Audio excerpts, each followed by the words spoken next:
I want to show you a little bit of my process. I've been working on myself. I've noticed last couple of weeks, historically, let me back up a little bit. Historically, I've noticed that there came a certain time where I started feeling like this inability to breathe, like satisfactory breathing.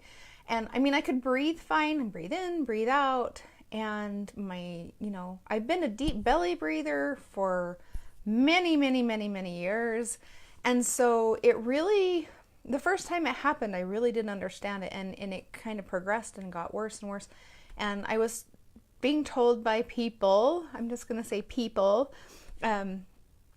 that you would normally give authority to, that they're anxiety attacks. I'm like, no, they're not anxiety attacks. And they're like, well, obviously you are because you're so distressed and everything. I'm like, you don't understand.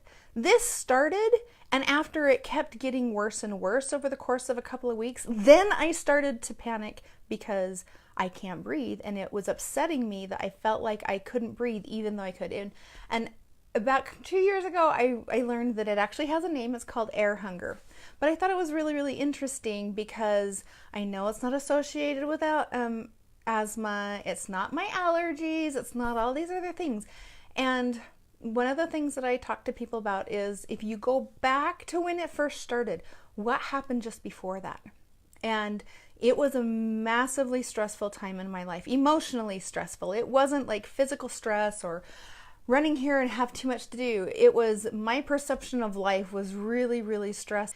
And so anyway, back to now, that showed up again for me the last couple of weeks, which I thought was really interesting.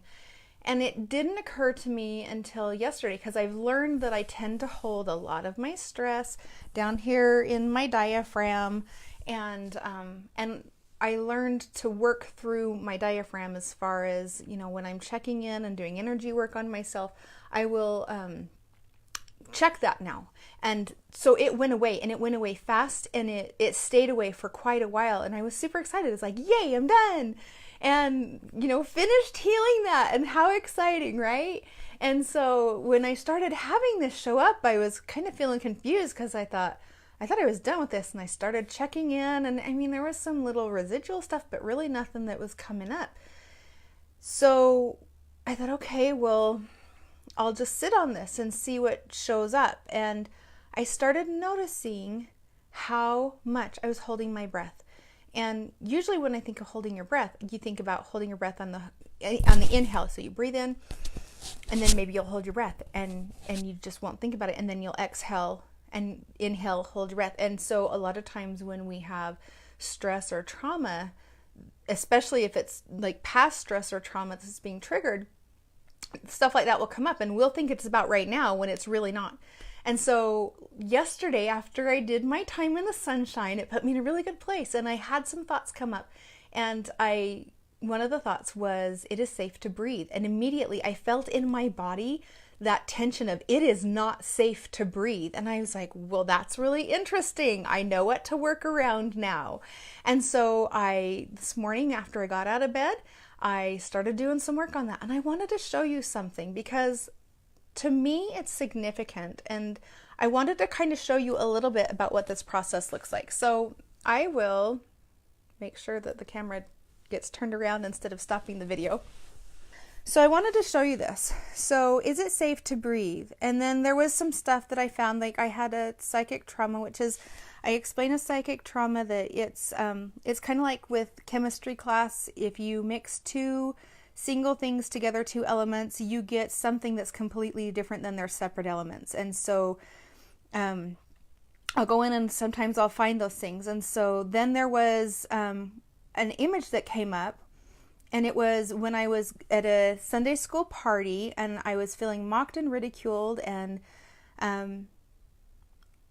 there was just this feeling of like massive judgment. And I felt that as I was looking at it, I actually felt it in my upper abdomen, in where my diaphragm would be. And I was amazed because I recognized that there were some statements and beliefs of what was coming up. And this is what came up, okay? I am stupid. I am ugly. I am unlovable. I am unworthy. I am unsafe. I am unwanted. And I am a mistake, which actually was an inherited belief or program that came down through my family line. And just looking at that, I felt this sense of sadness that I remember actually having a time when I felt that way, and how different that is now.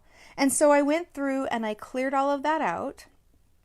And I actually went through and felt like I needed to replace it with a new program and belief statement. And I replaced it with, I am brilliant, I am beautiful, I am likable, I am loved, I am worthy, I am wanted, I am safe, I am perfection, I am love.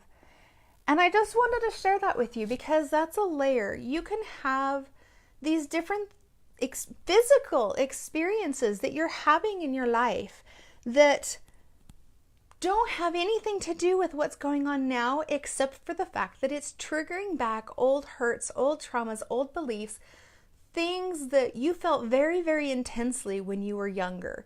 And this is one of the things that I do. I help people be able to clear that out so that it stops coming up. In just the few hours, well, I guess it's been more than a few hours because that was early this morning around 6:30. But just since this morning, I've checked in with myself. It's not perfect, but it is improving hourly. And I have stopped holding my breath. And I check in and it's like, yep, I'm still having that continuous breath, instead of checking in and it's like, oh my gosh, how long have I been holding my breath for? So I wanted to share that with you. There is hope and healing for all kinds of things. And sometimes it's about standing in your own power and reclaiming that back. And sometimes it's about healing old past traumas and hurts, and that there are options to actually do that. And it's not just about forgetting and letting go, because your body is not letting you move past it, even though you think maybe you've moved past it. We have these things that our body remembers. Our body is an intelligent system. Every cell has intelligence in it. And a lot of times these things are held in our cells. And so anyways, I just wanted to share that, show you that I'm still working on myself too, and things that I deal with. And I still am amazed at how far I've come and how much I have healed of my own life, both physically, emotionally, mentally, everything. It's been fantastic, and it just keeps getting better. And that's a wonderful thing when you get from a point where you really kind of didn't want to be around and you were just like, I'm ready to check out. I'm done. I can't do this. I can't live this life of pain and like scarcity and barely surviving anymore. We're here and we are meant to thrive. We are meant to grow. And if you're being held back from those things, get in touch with me. There's things that we can do. But I wanted to share that I'm still even on my own journey, and that you can have really great success in healing your life, and that it doesn't have to be this constant struggle. It can be filled with a lot of joy and a lot of freedom and a lot of feeling good, because that's how we're created. We're created in a sense of feeling good and love. And so if you're just not getting that, or if there's just too much of the heaviness of life, let me know. Text me I've got my number on my website. I believe it's even on the Facebook page. You can go to my website. You can go and find my phone number. You can message me. You can leave a comment. It doesn't even have to get personal. You can just say, I'd like more information, or I'm struggling with something. Can you please let me, can we talk? I want to let you know that there is always hope. There is always healing available. All right. I love you, peeps. And I will check in again tomorrow. I know I said that I was going to be sharing a technique for meditation, so I will be doing that either tomorrow or Friday, I think. And I will just check in with you then. And until then, have a great rest of your day, and I'll talk to you later. Bye-bye.